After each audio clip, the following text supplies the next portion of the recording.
Lord, I give you my life. I give you myself. I give you my everything. Maganda pong pakinggan. Lord, I give you myself.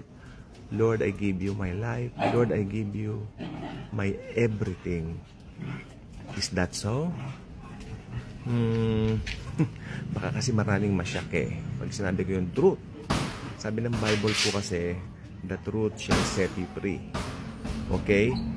Ang totoo po noon, si Jesus ang nagbigay ng buhay sa atin. Mga patay po tayo dati na Kanya pong binuhay nang tayo ay manampalataya doon sa Kanyang tinapos na gawa sa krus ng Kalbaryo.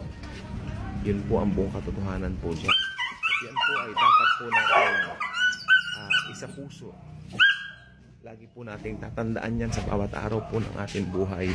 Magulo po yung mga aso. I'm really so sorry. While doing some videos, nakikisama po sila magulo. So, I'm so sorry. Pero tuloy po natin, huwag tayong padaya sa Diablo, no? Huwag tayong padistract sa kanya. So, ito pong gusto ko pong sabihin po sa inyo. Siya po ang nagbigay po ng buhay sa atin dahil wala tayong kakayanan na magbigay ng anything, lalo na ng buhay natin sa Panginoon. Mga patay po tayo na Kanya pong binuhay. It's all about Jesus. In everything, in every way, okay?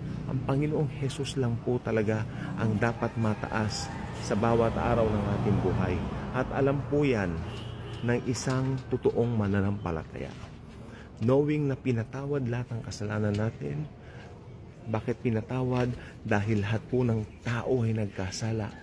Wika ng banal na kasulatan, walang matuwid, wala kahit isa. Ni isa pala walang matuwid sa atin. Amen? Paano ka makakapagbigay ng buhay sa Panginoon? Siguro yung iba sabi nila sa paglilingkod and all that. Actually, pati paglilingkod natin, hindi kailangan ng Diyos. Oh, shocking? Shocking. But that's the truth. Naglilingkod tayo dahil may mga tao na hindi pa nakakarinig ng gospel. Pero yung paglilingkod natin, makinig mong mabuti, ang nag-cause pa rin niya na yan Diyos. It's Jesus who caused that. Bakit nagkaroon tayo ng desire to serve? Dahil alam natin na itong mundong ito ay fallen world.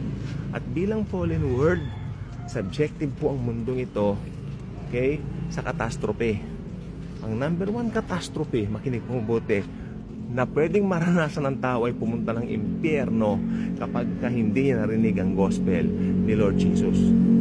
Kaya doon po tayo ginagamit ng Panginoon. Actually, ang tawag po sa atin ambassadors of Christ. Kung hindi ako nagkakamali, ito ay nasa 2 Corinthians. Hindi po ba? So, basahin niyo po doon, hanapin niyo. 2 Corinthians chapter 5, somewhere there. Tayo po mga ambassadors ng Panginoon. Tayo po ang kanyang representative, telling the world that God is not angry anymore. Hindi nagalit ang Diyos sa mundo. Bakit? Bakit hindi nagalit ang Diyos sa mundo? Ayun na naman po yung iba. Yung mga hindi nakakaintindi ng gospel, hindi na pala galit ang Diyos sa mundo sa mga makasalanan. No, hindi po. Yung mga makasalanan, mahal na mahal po ng Panginoon yan. Kaya nga siya nagkatawang tao para po sa kanila. Ganito po yan, ganito po. Example, diba? All have sinned and fall short to the glory of God. Kaya nga po walang matuwid. The only righteous na qualified na maging Savior ay ang Diyos mismo. Kaya siya nagkatawang tao.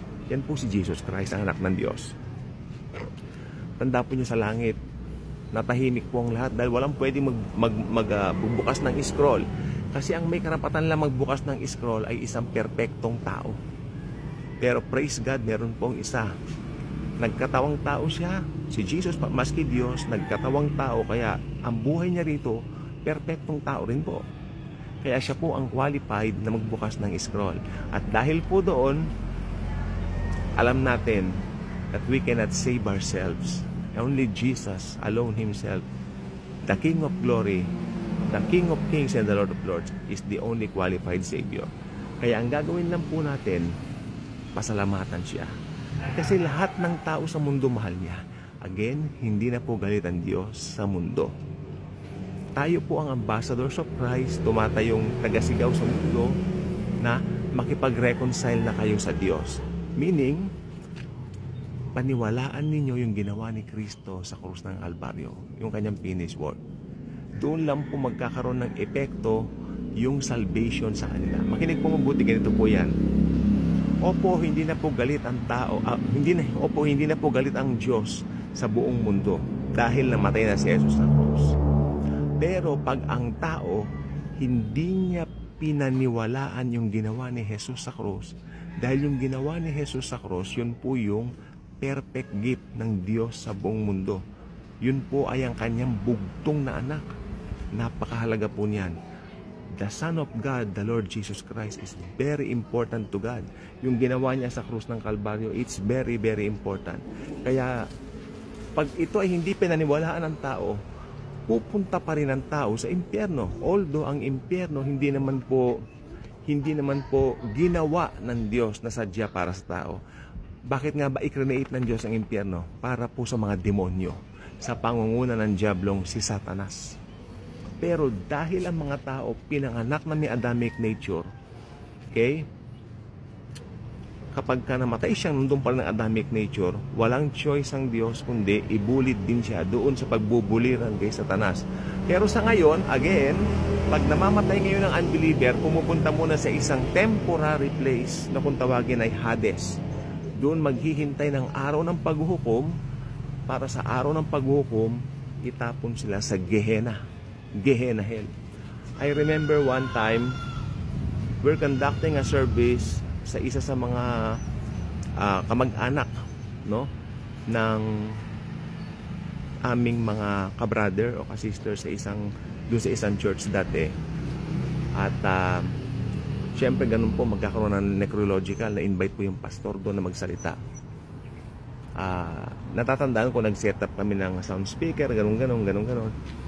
Tapos nung sinasabihan na namin yung mga tao na tara na po, umpisahan na po natin ang service, wala silang gana, nagmamadyong sila. Then sabi ng pastor sa akin lang po sinabi, alam mo brother, kanya pagdating ng araw, pagsisisihan nila yung araw na hindi nila pinakinggan ang gospel. And that's very, very true. Mahal sila ng Diyos, yes, pero ayaw naman nilang makinig. Kaya pag hindi po sila nakinig, imposibleng malaman nila kung ano yung daan ng kaligtasan, sapagkat hindi naman po sila nakinig. Paano ka makinig, di po ba? Sabi ng Bible, paano sila makakapakinig kung walang nangangaral? O nandun po kami para mangaral, nandun po kami para mag-share ng good news, ng gospel. Pero nagmamadyong sila. Ayaw nilang, yes, yung iba po talaga, sad to say, hindi po talaga tumayo, hindi nakinig sa amin. Marami rin po nakinig, pero may mga talagang nagmamadyong. At yung pastor po namin, alatadong naaasar, nabubwisit. So sabi ko, hayaan na lang po natin. Talagang yung mga talagang itinakda sa buhay na walang hanggan, talagang makakapakinig nga talaga at they will say yes to the finished work of Christ. Yun po yun. At yun. Kaya tayo po, mahal ng Diyos ang buong mundo. Siya po ang nagbigay ng kanyang buhay. Kaya ang tao, mas pa naging Kristiyano ka na, wala kang kakayanan na magbigay ng buhay mo sa Diyos. Ini-enjoy natin ngayon yung buhay na meron tayo, sapagkat ang buhay na meron tayo ngayon, ito ang buhay na binigay sa atin ng Diyos. Okay? Ang buhay na ito ay life of God, Zoe life. Natanggap natin itong buhay na walang hanggan na ito nang manampalataya tayo kay Kristo. Yun lang po, period. Amen? Hindi ka pwede magkaroon ng buhay na walang hanggan outside Christ.